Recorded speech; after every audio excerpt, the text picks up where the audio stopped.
किनकि कसन गराउन चाहन्छु। धन्यवाद। पाँच वर्षको अवधिमा कति र चाहिँ गल्ती कमजोरी भएका कुराहरूलाई देखेर जनताको अगाडि निर्भीक भएर आलोचना हुनुपर्छ र यस खालका गल्ती यस अर्थमा यो भ्रमण आफैमा महत्त्वपूर्ण हो भन्ने म ठान्दछु। भएको छ, म उहाँलाई समय दिन्छु।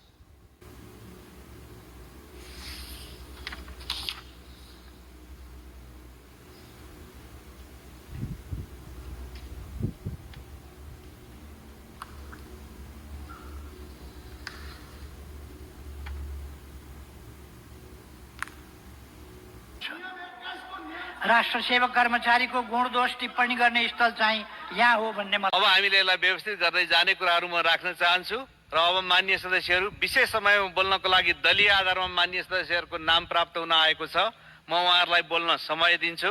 सर्वप्रथम माननीय सदस्य विश्वप्रकाश शर्मा, समय 17 मिनेट।